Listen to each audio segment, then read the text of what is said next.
Good afternoon, everybody. A warm welcome to the Distinguished Visiting Professors Series 2024. I'm Professor Bruce McFarlane. I'm the Dean of the Faculty of Education and Human Development.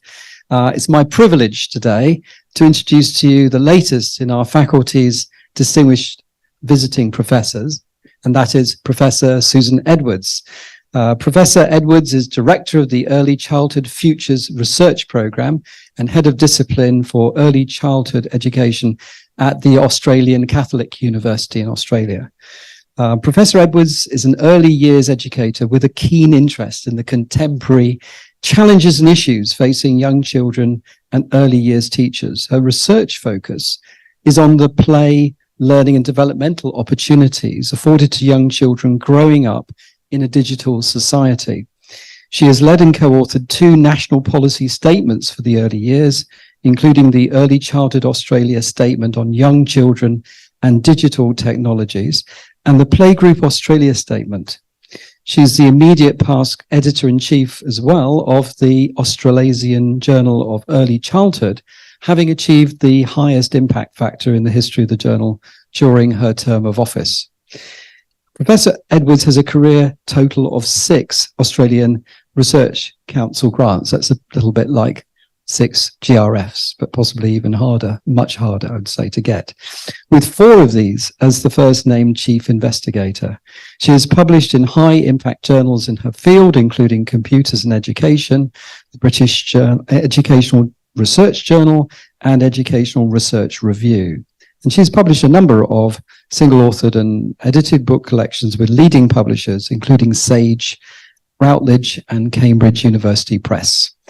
Now, prior to joining academe, Professor Edwards was a junior ballet school teacher and also a kindergarten teacher. And this professional experience has helped to focus her work on addressing contemporary challenges facing schools, teachers, and wider society. This work includes environmental education and sustainability, as well as children's use of digital technologies.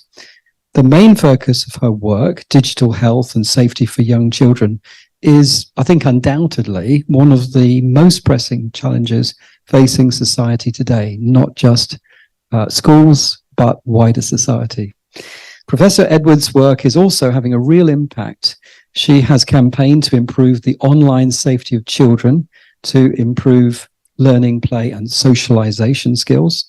She is lead for the federal Australian government's eSafety Early Years program, and she has also collaborated with the Australian Federal Police in co-creating an online safety book for children.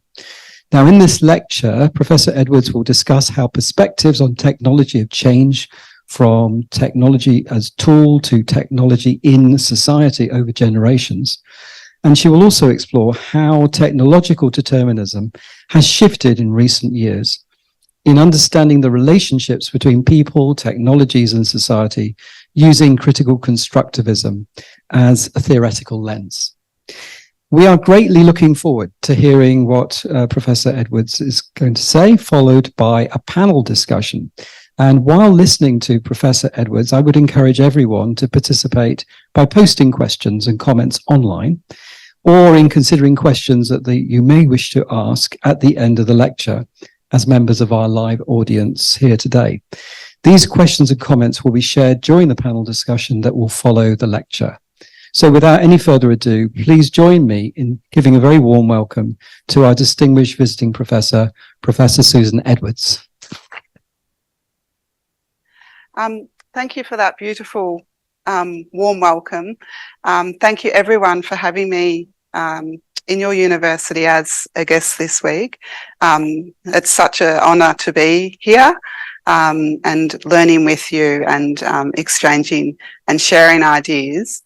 And I would also like to acknowledge how special and important it is that we're taking this time today, about, is it an hour and a half all up, I think, to talk and think and reflect about the needs and the lives and how we're going to best support the very, very youngest of citizens in a digital world. It is so much change is happening so quickly, and I think that it's a great respect. Let's take this time together to have a deep breath, a deep pause, and do some careful, deep thinking about the world in which our very youngest children are living and growing. Okay, so what we want to talk about today is to get a little bit of sense of the history of what digital technologies in early childhood has looked like over the years. And there's sort of three particular pieces that I want to walk through with you. And then when we get to the third one, which is sort of where we are now in history, I want to unpack a little bit about the ways that we can start thinking about how to best serve children's learning and teaching needs in these digital times. So as we get to that third one, which you can see up the top, which says use in learning and teaching, then we also want to spend a little bit of time thinking about two pressing issues, I think, that have come to us in the recent years, and that's about artificial intelligence and also the internet in the lives of very young children. And I want to share with you some of the thinking that my research group has been doing in these two areas in particular. And our AI thinking is very, very, very new. So it's almost just putting out thoughts and possibilities at this stage. And then our other work around online safety is fairly more advanced. So initially, when people started thinking about young children and digital technologies, it occurred in a way of thinking that I call Generation 1. So you can see the paper down there. And in this paper, I've proposed that there's sort of 3 generations of research about young children and digital technologies. These images are all from research that we've conducted with children and families. So the first one is what we call Generation 1, which was pretty much when everyone was debating should children use technologies or shouldn't children use technologies. And then the second generation is the generation of digital play, where we've spent lots of time and effort trying to understand what digital play is. And then there's the third generation, which I think we've just entered, and that's where everything is we're still trying to find our way, which in this piece of work we call the post-digital. So don't worry about all those terms at the moment. We'll unpack them as we go. Now, is it okay for the people who are online? Am I in the right space? They can see and hear everything? Yes, the camera's good? Good. So the first generation is sort of started in the 1980s when computers became domesticated and they started to enter our preschool environments, and it was very much desktop computers, mouse, keyboard, and the debate was really around should children use technologies or shouldn't they use technologies. And the people that said that they shouldn't, there was big arguments saying, oh, technologies are too abstract for children and they need all their hands-on play and they need to be constructing and building and touching, and that using computers, it limits children's imagination. And then there are other people who are saying, no, computers are really good for young children. It helps them promote problem solving. It lets them access complex ideas in symbolic ways. And then they can manipulate really abstract concepts. And this sort of went on for a couple of years, and you can see it in the literature. We're for it, we're against it. And then it sort of spills into sort of debates too about whether technology should even be available to young children in services. Then Generation 2 sort of evolved with the advent of the iPad or the touchscreen computing, which happened in 2010. And yesterday in the seminar, we did spend some time exploring the work of Alan Kay and his Dynabook and how that informed the eventual development of the Apple iPad. So if you want to know more about that, you can have a look at that book up in the corner, which explains that history of development. And so what was really, really interesting about the Generation 2 is that prior to the iPad, the children had to be able to use a mouse or the keyboard as the input device to actually interact with the computer. And also at that time, the internet wasn't something that was sort of readily available. Many of you won't know, but there was a time where you had to plug your phone into the wall to get the internet to work, and it would make this, do you remember the noise? Okay. like this. And then you would log on to the internet. It wasn't something that sort of surrounded you. You actually had to go. That's why you talk about you go online or you go offline, and then you would unplug your computer from the internet. So that with the iPad, the primary input device for the children became their fingers.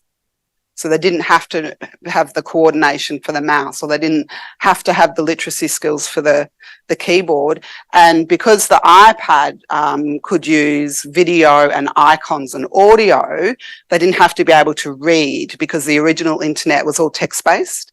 I know this seems like really quite a funny idea, but you had to be able to read. Everything was in this green writing.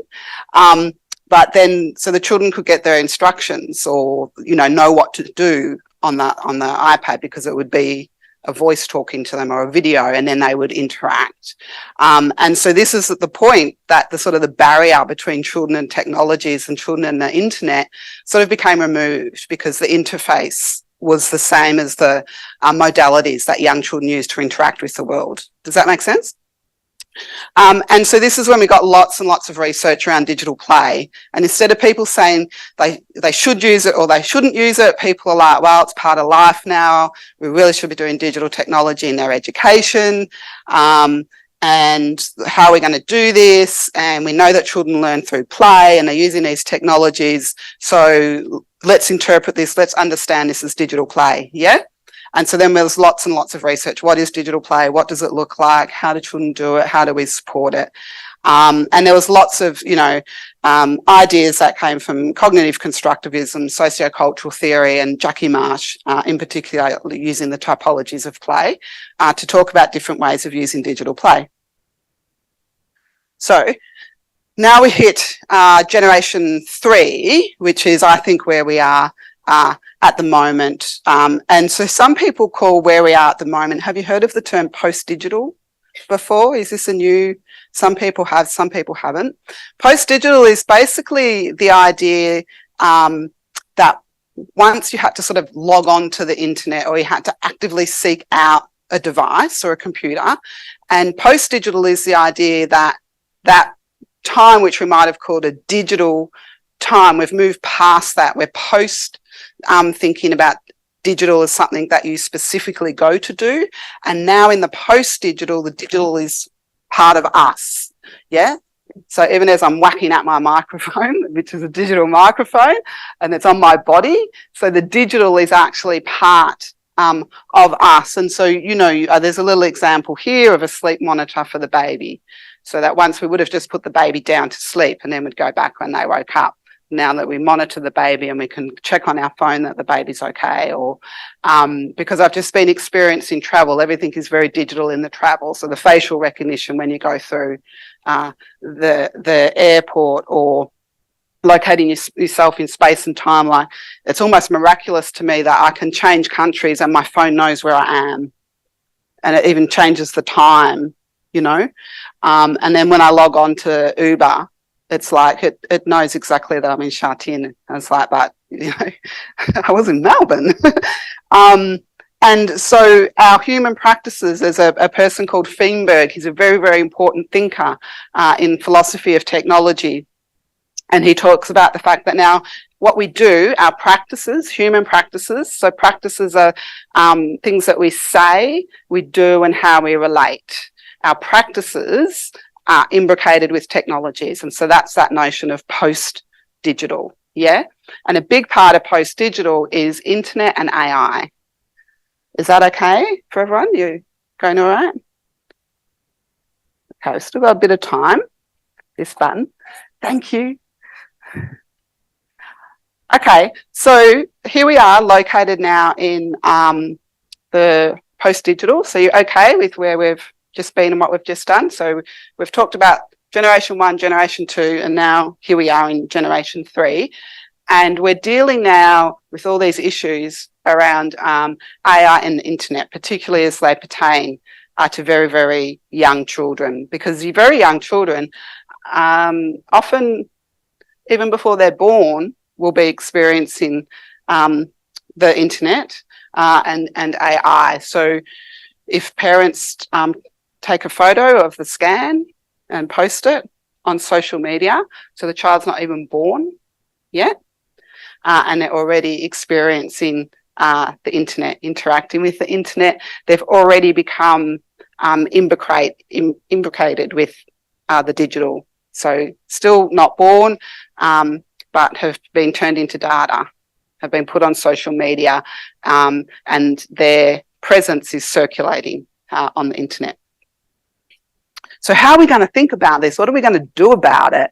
Like if you're working with very young children, 3, 4, 5 years old, like how do we help children understand that they live in a world with the internet, and now that with the internet we have affordances for AI, and what is AI and what's machine learning, and how do I know who or what I'm talking to when I am interacting with a technology? And if it is an AI that I'm talking to, how do I know what it knows, and what it knows is what I should know? Like, and these are really big questions, whether you're 4 or in my case, nearly 50, like you still want to know, like what all of this is about. Okay. So the way that I think, one way, and there can be another way, my way doesn't, just because this is what I think doesn't mean that's what everyone should think, but this is how I'm engaging with the issues. One way I think that we can start understanding the post-digital and how we can help children with their lives and their learning in the post-digital is to think about shifting away from the notion of technology as tool, which is a technological determinist idea. I'll explain that in a moment, to shifting more to thinking about technology in our society. So technology as tool, and my apologies to the people that were in the seminar yesterday, but I will just briefly revisit this for the people who are on Zoom with us. Technology as tool represents an idea that's called technological determinism. So you would have seen this technological determinism in the title of the talk. So technological determinism is an understanding of the relationship between technologies and people that talks about or thinks about the way that technology impacts people. So it's the notion that the technology will determine what will happen. And this was very evident if you think to the generation 1, where it was the to use or not to use debate. Technological determinism was very evident in that debate because people were saying the technology will mean the children are not imaginative. Yeah. Or, you know, screen time, people talk about screen time means the children are not physically active enough. Or technology makes the children not very sociable anymore, right? So technological determinism, and people use this idea that the technology is a tool that's making these particular things happen. Yeah. Some people are really happy technological determinists. You don't have to be just miserable about it. Some people say technology is great because it determines good outcomes for children. So in COVID, people go, the technology is a tool. It lets us connect with each other. We're learning. We're using the technology to learn. The children can play online with each other. Yeah. So that's a notion that's quite predominant in the way that a lot of people think about technology. We don't even often realise that we're thinking about technology using a deterministic perspective or orientation. Then there's this alternative theoretical perspective, and again this comes from the work of Andrew Feenberg. He's a philosopher of technology. I think what a wonderful thing to become. Like when you're a little person and people say, what do you want to be when you grow up? You go, I'm going to be a philosopher of technology. Like, how do you become a philosopher of technology? Like, I just think that's amazing. He's a very, very lovely man. And his idea, so he talks about critical constructivism. So the constructivism bit comes from the idea. So in education, we talk about constructivism as children constructing their learning, right? So he's not using constructivism in that way. He's using constructivism to say that people and society construct technologies together, okay? So he's not talking about educational constructivism. It's slightly different, yeah? And he puts the critical bit in there because he thinks that we should be careful and think and make sure that human decisions are mediating what's happening and how we use technology. So a really important idea in critical constructivism is that technologies are human-centered. And so yesterday I said, imagine if there were no people in the world, if the world was empty of people. Imagine that for a minute. And now imagine, would there be any technologies? If there are no people, no internet, no phones, not even a need for internet if there's no phones, right? No tablets, no robots, no AI, nothing. So the really, really important idea for critical constructivism is that technologies come from people. And what Feenberg talks about is because technologies come from people, people put their values, what they value, they build that in to the technologies that they create. Okay. So the example that we talked about yesterday was when the iPad was developed. Alan Kay, who worked at Apple at the time of developing the iPad, he had done a lot of research and thinking into early childhood pedagogies. And so he knew a lot about how children learn. And so his values about how children learn were built into the design of the iPad. Yeah. The other example I used yesterday was the trolleys at the supermarket where you have to hook, you know, plug your, what do you call it? I don't know, the chain in. And you have to use a coin to get your trolley back. So that particular technology is designed because there's a value of efficiency. So whoever pays trolley people, they know that it will cost less money if the customers have already lined the trolleys up because they don't have to pay someone to go and collect them, right? So the design value in that technology is efficiency. What happens sometimes in Australia, in my country, is people don't like having their trolleys chained up and you need a dollar coin or whatever. And people don't have coins anymore either. It's so frustrating because it's everyone uses their phones and you're like, oh, need a trolley, have I got a coin, no coin. Sometimes people put twigs or chewing gum in the slot because their use value, the design value of efficiency, the people necessarily don't agree with that. And so Feenberg talks about you have design values and use values all the time in the way that technologies are designed. Yeah? Does this make sense? Yep. And that as those design and use values come together, the practices, which is how people will use a technology, fall out of the meeting place of the design and the use values, okay? So the iPad's designed, it has a design value in it that is very respectful of young children as learners. The learners come, they really like that one. They weren't putting chewing gum on the iPad. The children loved it. And then all these practices fall out of how children, what are children saying, doing, and how are they relating with this particular technology. And so our job as educators, as family members, researchers is to understand what's happening in the design and the use value and the fallout of the practices. Because then we can intervene at the design level. We can say, let's change the design. Yeah, so that when it hits the user, there's a different outcome. We can intervene at the user value. We can work with users to alert them to or help them understand the design value. Or, see, we've got so many options now, we're not using technological determinism, or we can explore what's happening in the practices as the practices fall out and help the children and the families and the educators do different practices. Yeah, I think that's very exciting because in the technological determinism, we're just going technology is good, technology is bad. Yeah, but the technology is going to happen anyway. Whether I can stand here for the next 15 years and say technology is not good for children, but there's going to be something past AI in the next 6 or 7 years, right? So we might as well have something that helps us know at what point do we intervene, because critical constructivism is human-centered. How are we going for time? Not too bad. Shall I keep going or do we need to have a wee pause? I need a pause. Keep going. Is somebody looking after the people on Zoom? Are they okay? Yeah, they're seeing and hearing and the translation's working and, yep. Okay.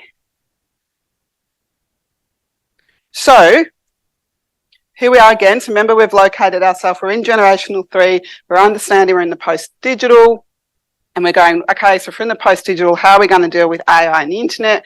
And we've just worked our way towards understanding critical constructivism, which is human values, design and use values coming together, which gives us our practices. Yep. So you all right with that now? Everyone's okay? Yep. So now we're going to see, what does critical constructivism look like when we think about AI? And then after we've had a little look at AI, then we'll have a look at online safety, and then we should be finished.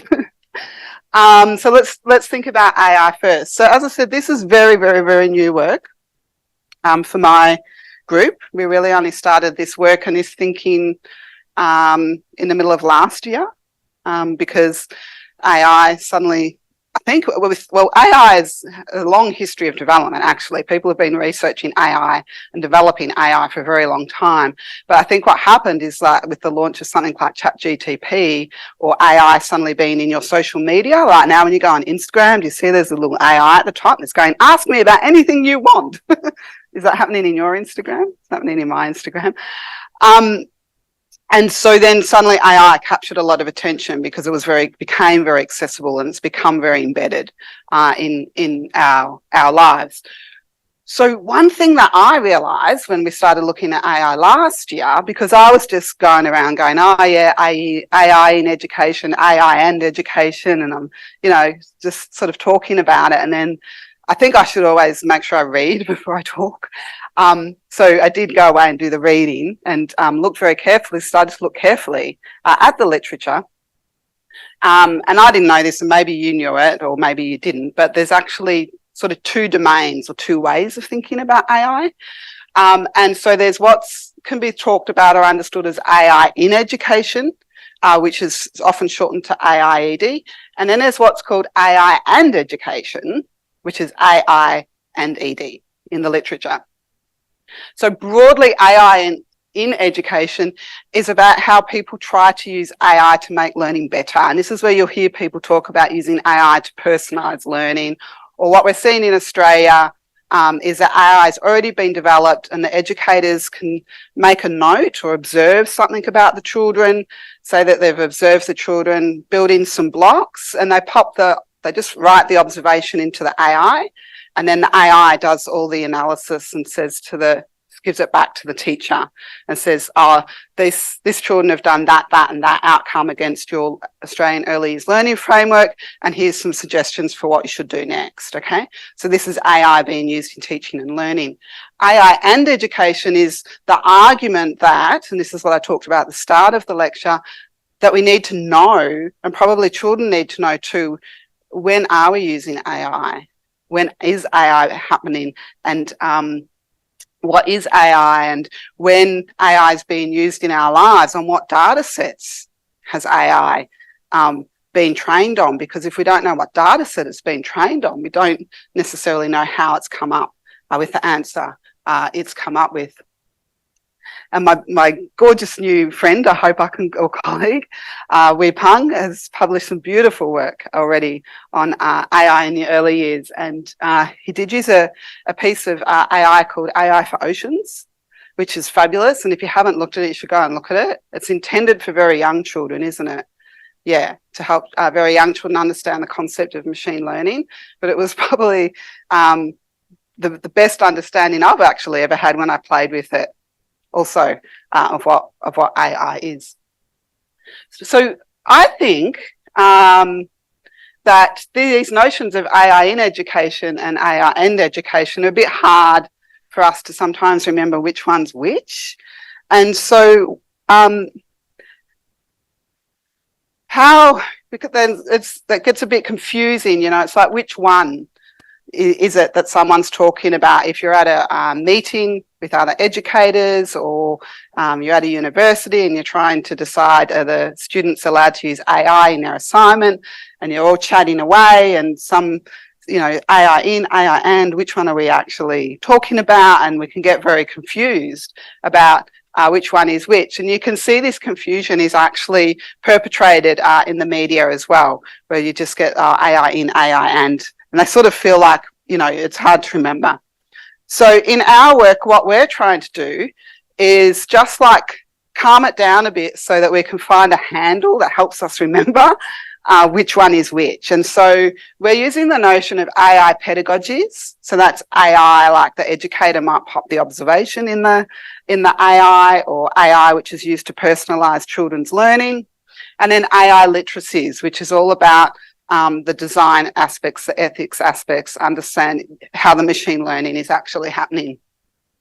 And the AI pedagogies can be centrally concerned with children, families and educators, and AI and education, or AI literacies, is where designers and policymakers and digital organisations might be involved. But we don't want to just separate them, right? Because we know from critical constructivism that the design values and the use values are really important. Yeah? Is this making sense? I hope. Yeah.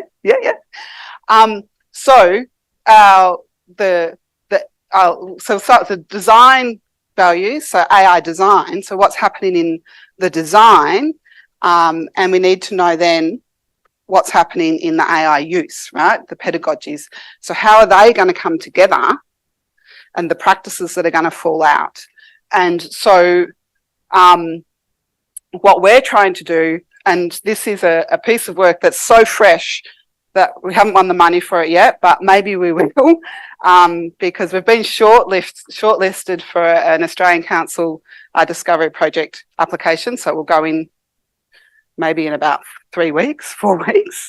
And what we're proposing is that we need to actually work out what's the fallout of the AI and its design and use values, so that we can identify what are the practices that actually matter when the AI comes together, and what sort of utility, relevance and sustainability can we get from those practices.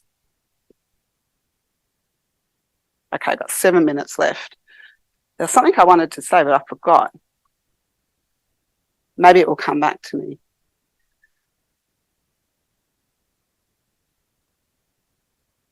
Okay, so now briefly to talk about how does critical constructivism help us with online safety. Okay, so again, we're thinking about values. How is the internet designed? What is the value in the design of the internet? And what is the use value when children interact with the internet? And when those two things come together, what happens? Yeah. So in Australia, we know that there's very, very high usage of devices and internet access by very, very young children, right? Quite young children, preschoolers, and they're not always supervised.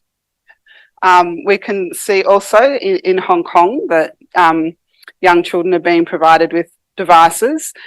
I don't know, maybe people get supervision is very, very good here when children are on devices, and that when children are unsupervised, when young children are unsupervised on devices, they can engage in things that are not safe. Yes? And so we can say, as much as we like, young children shouldn't be on the internet. You can say that, but if we say it, will it change it necessarily? Yeah? And so what we need to do is also think about how do we teach children to understand what the internet is, because the internet at the most fundamental level is a network of computers. Yeah, most fundamental, it's a network of computers. Because if we say to a 4 or 5-year-old, don't chat to someone online, they think, a 4 or 5-year-old thinks that they're in the kitchen at home on their device, and their device has got all their fun, happy things on it. They don't know that their device is connected to a router, and the router is connected to other devices, and that other people can be on the network because they think the internet's their device. Yeah? So the social value of the internet for the child is very, very high. Yeah, because through that network, they can get really interesting content and games and media and other children to play with. So the social value of the internet is high. The design value of the internet is, originally it was intended to make communication possible against multiple networks, because before the internet, communication was primarily point to point. Point-to-point communication means I would pick up the telephone and my telephone would go to the other telephone. And then if it was Kerry would pick up the phone and we would just talk to each other point to point, right? But the internet moved beyond point-to-point communication and made it multiple.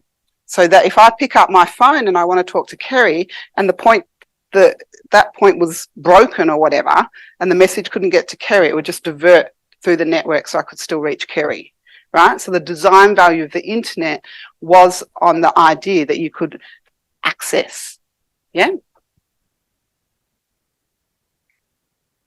3 minutes. See how we go. So in our work with really little people, we've been trying to respect and understand the use value of the internet to young children, and then help them learn about the design value of the internet. And I did talk about this a little bit yesterday. And so building things into the children's opportunities for learning that helps them understand that the devices are connected. And so we've got some computers here and there's a bit of string connecting the computers. I did talk about this yesterday, and they'll play, and then I'm sending you an email and they write their email on a piece of paper and they put it on the string. I go whoosh, and they send it, and the other person goes bing, it's come to me. They take it down, they read it, they write, and then they respond. Okay, but this is still point-to-point communication, but still they're getting a sense that it's not just the device. Yeah, there's something that happens beyond the device. It's the same idea on an internet play wall. They've got little emoticons and phones, and getting a sense of who's on the other end of the device. Do I know that person? Is that person someone I should be talking to? Is that content I should be looking at? And then what we did is we worked with some woodworkers, a local group of woodworkers, and we said to them, we're trying to help the children understand the internet. Can you build us a wooden internet for play-based learning about the internet? Because if you think of all the pretend play, and they said, well, no one's asked us to build a wooden internet before. And so in our first iteration of the wooden internet, we had some phones, and they actually built us a wooden router, and it had lots and lots of strings. And the idea was that the children would connect their devices to the router and all the strings and send their messages. And it didn't work. The router got really tangled up and the strings got really tangled up. And what we realized, working with the educators and the children, was that the internet now is pretty invisible because of Wi-Fi. And so what the children needed was an internet that they could walk around with and play and take to different areas of the classroom and use. And so that's when they designed the little wooden Wi-Fis, which sit in the play corner, and then the little Wi-Fis that go on and off their phones. And now the educators talk to the children about, are you on the internet or off the internet? Because if your Wi-Fi dongle is on and you're near a Wi-Fi, then you're on the internet. And away you go, you can message your friends or whatever. If your dongle's off or you're not near a Wi-Fi router, you're not on the internet. So we're doing that in the children's play. And because what we want to do is, remember I said the important thing we need to do as educators and researchers and parents is we need to intervene in the practices. It's not enough just to say we know what the design and use values are. And so what we've done with our beautiful woodworkers is they've created all the designs to how to build your own Wi-Fi. We've got a computer, a laptop, a mouse, a device, a tablet, and all the little Wi-Fis. And we'll shortly be releasing these as free PDFs. So then people can download them wherever they are and go and find their own woodworkers, and then implement a wooden internet with their children. And through this play, then we can start doing the online safety education. Who are you talking to on your phone? Did you just get a message? Do you know who it came from? Are you online? Are you offline? We've got a whole lot of support materials around that too. I'm exactly on time. I think I've nearly finished. Yes, this is the last slide, and it's 45. It's 12:45. That was lucky. So just to sum up now, I guess, so we've come through these generations, generation 1, generation 2, generation 3. We're in this sort of post-digital period. It's necessary to move beyond technological determinism. It's not going to help us anymore. And I'm finding in my work and my thinking that the notion of critical constructivism is helping gain traction on these problems, the mediation of the human and the digital. But we're not going to stay in generation 3. And the generations, I think they're getting faster, because the first generation, you know, sort of almost 30 years, and then the next generation took 10 years. And then this, because of the advance, the technology is going so quickly. So maybe even in 5 years, we're going, what's generation 4? And in fact, if you have a look at the horizon scanning, people are talking about the fact that the 4th industrial revolution is coming, or they call it industry 4 or 4IR. And this is also connected to some of the thinking that you might start to hear people talk about quantum computing, which is going to move beyond the binary, the way that the binary computing works, and make processing information even faster, if you can even imagine. And then what's going to happen to AI when the capacity to process information is even faster than it is now. So I'll finish there, I guess. I don't have an answer for what comes on the next part where the slide finishes, but I'm sure if we keep reading and we keep thinking and we keep sharing our ideas, and we keep being so respectful, exactly like what's happened today, of how we attend to the needs of our very littlest people, we can work it out together. So thank you so much. Hey, thank you very much to Professor Edwards for that very thought-provoking kind of digital journey that she took us on, didn't she? From generation 1 to generation 3. It makes me feel very old. I have to say, because I'm sure in many of you here are early years educators, or even like me, I'm not an early years educator, but I'm a parent of 3 children under 8. So it made me think a lot about the way my 7-year-old uses technology and uses Alexa on Amazon Dot to do a lot of her homework by asking Alexa various questions, and the way she kind of integrates it. And also, I found it very interesting how Professor Edwards talked about the sort of shift from technological determinism to critical constructivism, because I think that, for me, raises a lot of things. Now, we have a panel. Please, could the panel come up? Thank you very much.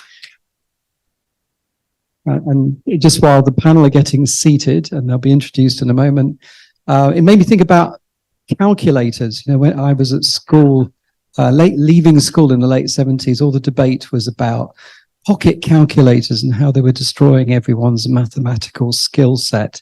So that was a sort of an earlier phase of sort of technology. But I'm now delighted to hand over to Professor Kerry Lee, who is going to be chairing this panel, and for him to introduce the panel members. So over to you, Kerry. Welcome, everyone. For those of you who are here, and also for the ones who are online. I very much enjoyed that talk, and I'm sure you did as well. We have the privilege of asking a few questions of Susie and to discuss some of the issues that were raised. Let me just introduce people who are on the panel. We have Dr. Annie Hu. She's been doing work on make your play, and also on digital literacy in early childhood. She just won the prize, just came back from Geneva, right? And won a prize in the Innovation Inventor Award. So congratulations. We have Dr. Annika Sassner. She's a lecturer in the Early Childhood Education Department. She finished her PhD a couple of years ago, focusing on the use of computing and digital technologies in early childhood. Welcome. And we have Betty Yao. She is principal of Fairchild Kindergarten and Nursery, and she also teaches some of the education courses for us as well. Greatly supportive of our department. Welcome very much for coming here today. Yeah. I guess I should introduce myself as well. I'm Kerry Lee. I'm head of the Department of Early Childhood Education. So perhaps I can steal the first question before I hand it over to the panel. Well, I was listening to that last slide about the wooden internet. What came to my mind was some of the early work on social perspective taking and children's difficulties with understanding other people's minds, so things on a theory of mind. And I was just wondering, does it help to have this kind of very manipulatives to try to make visible what is invisible, as in the Wi-Fi, right? Yeah. Does it help them take the perspective of others and knowing that out there may be some people who are not quite so friendly? Because it comes to mind that some of that work will intersect with your work on child safety. I hadn't thought about it from that perspective before. Oh, is this on? Am I still? Can you hear me? Okay. So I think that you're correct to make that observation. It's very interesting because yesterday, I keep talking about yesterday, which is not very fair for people online or who weren't there yesterday. But yesterday I talked about the whole idea of how to expand the notion of digital play to make sure that we're focusing on helping children understand concepts of the digital, not just only saying digital play is play. Mm-hmm. But we also can't get away from the fact that very young children, they do learn through, what's the first thing a little baby does? Mm-hmm. Like, it's touch, right? Yep. It's sensory, it's movement, it's eyes, it's activity. And so what we learned from our wooden internet is that the children engaged with it very quickly, because often in early childhood centres, you don't see a construction of the home play area or the office area that represents what technology looks like now in their lives. So sometimes, like, you might still even see a typewriter, or they might get broken computers to pretend with or whatever. But there's no sense in those spaces that there's a Wi-Fi. Right. Yeah, like, have you ever been into an early childhood service and seen a wooden router Mm-hmm. to symbolise to the children what Wi-Fi is? Right. And so even if it's not necessarily helping them understand that there might be someone else on the other in the network, at least we're bringing it into their space. Sure. So that we're surfacing a concept of Wi-Fi. Yes. Yeah. Thank you. Let me hand this over to... Right. So my question to you, it was wonderful presentation, and I'm really impressed with the work you were doing. And my question goes to you about practice and research together, what you just said, like AI pedagogy, and where I feel like, yes, this is important to have some kind of role play and play-based situations in kindergarten, and that's very important. This is how we put this is our pedagogy in ECE. However, I just wanted to know your views about what about the real kind of AI, like, for example, iPads, for example, VR in kindergarten education. Right now, a lot of schools are using those kind of equipments. So anything you wanted to say about that? Like, do you think it should be there, or what kind of pedagogical things we should think of putting it in practice?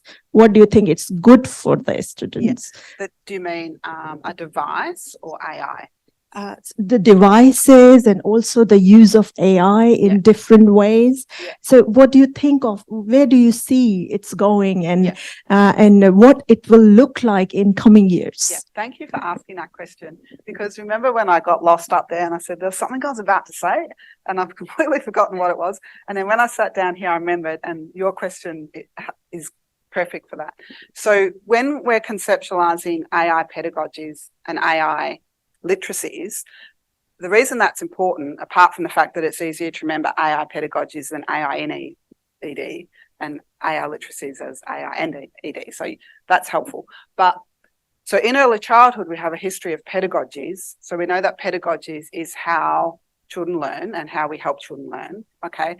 And then literacies is about becoming literate, because when you're literate you can participate in your world better, and you can afford change. You have agency with literacy, right?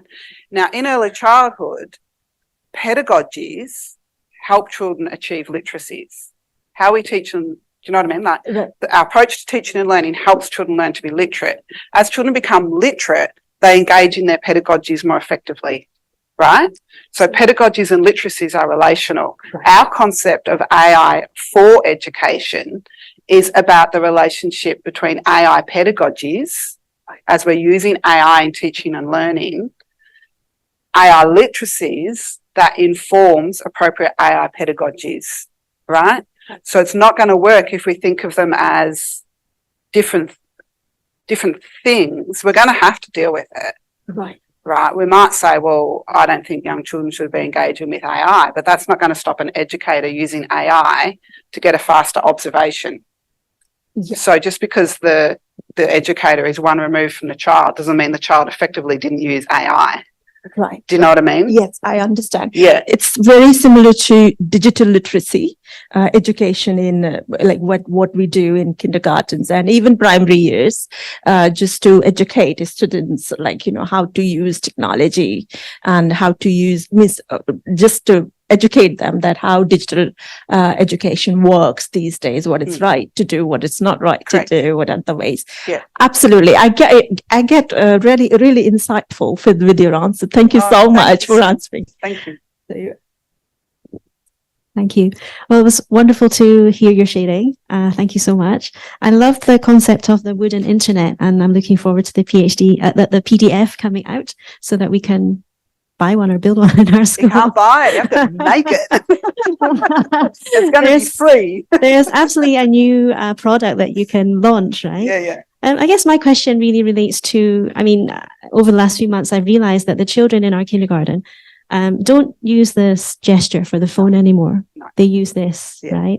So I think the concept that we have to make children aware that there is this connection using wires and so on, I think is very important. So I guess my question relates to the digital literacy and not only as educators ourselves being aware of the complications of having the internet, but how do we, do you have any tips for parents or teachers about making sure that children have online safety, not only in the home setting, but also in the school setting? Yeah, thank you. That's a very important question. And now I'm going to talk about tomorrow, not all about yesterday. Tomorrow I'll be giving a session. We've had an Australian Research Council linkage project. We've been working with the Australian Federal Police, our Office of E-Safety, ABC Kids, quite a number of partners. And we've put a lot of work in identifying the practices that families can do at home, educators can do in services, and we've developed a wealth of resources. So I'll be sharing those tomorrow. You might have seen... and on the slides, did you see the teddy bear on the computer? Yeah, that's our very precious Big Ted from ABC Play School. I don't know if you know our ABC Play School. And so we've done a whole episode of Play School about online safety, where the characters are all modelling on their online safety behaviours.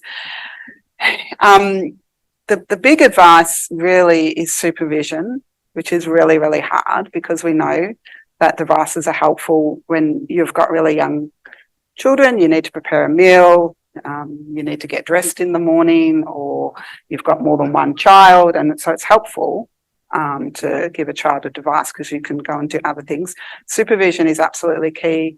Settings, parental controls, and then the other thing that's very important is all of the conversations where we're always surfacing the notion of the internet. So it's really little things like when children first start using a device and they're on an app, parents can just do things like, oh, we're on the internet, or we're making a phone call.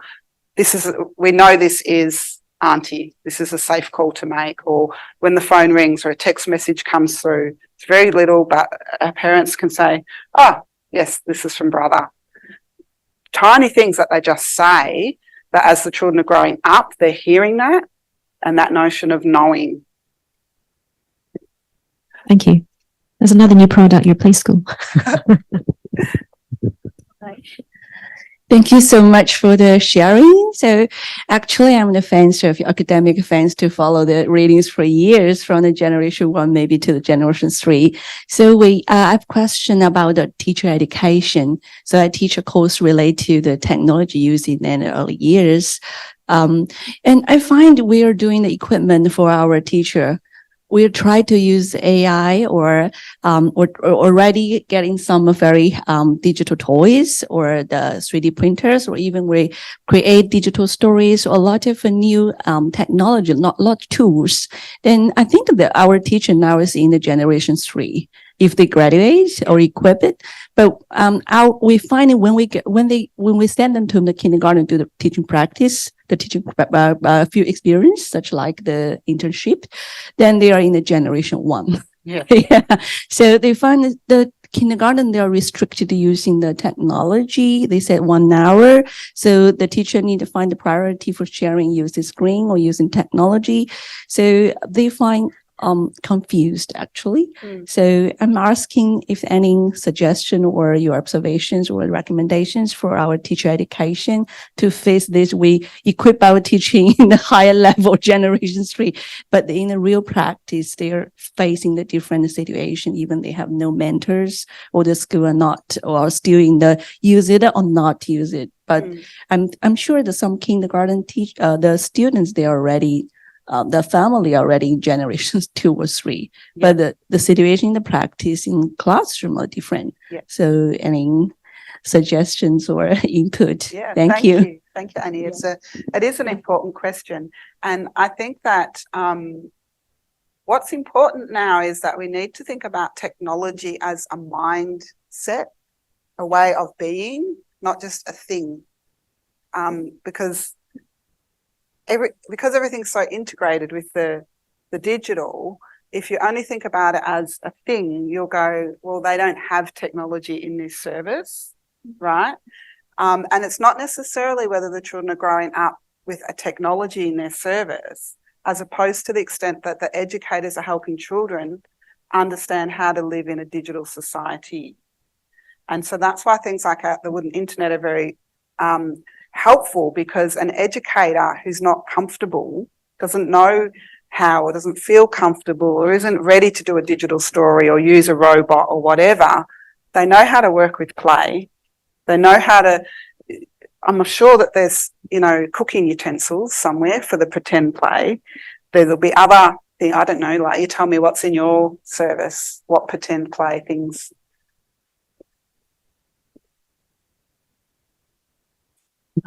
Play kitchens. Play kitchen, yeah. We've got.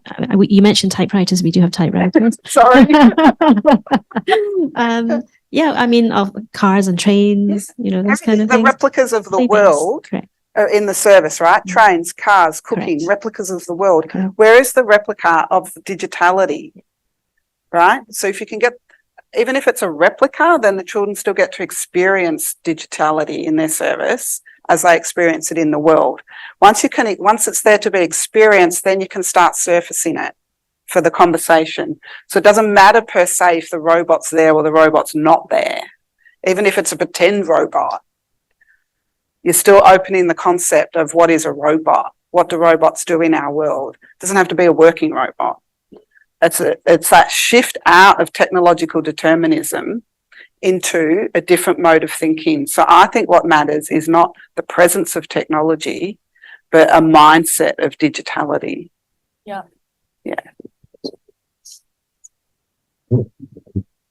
Another question. Should I keep on the conversation thing? Yeah. Or sure. Yeah, agreeing with that, since it changed our kind of a contextual way to change the technology, whether we're waiting for they are ready or everybody say yes, but actually it's going. So we just prepare them, their mindset and thinking, and be ready to accept the contextual. Thank you very much for that. I think it's time for me to invite Bruce to come and close the session. Yes. Well, thank you very much. First of all, for that very engaging and stimulating discussion. And I just think there's such a resonance to this discussion, which goes well beyond simply educationalists talking about things amongst themselves. So it just remains to me to thank Susan, Professor Susan Edwards, for coming all the way from Australia to give this wonderful talk. She's going to be around a bit longer. week. So I think a lot of people here today will be having hopefully further contact with her. Thank you very much to Kerry, to Anika, to Betty, and also Annie, of course, for being the discussion panel. That's really added to the richness of the event. Thanks to everybody in coming today for your participation. Everybody online, thank you very much. Thank you.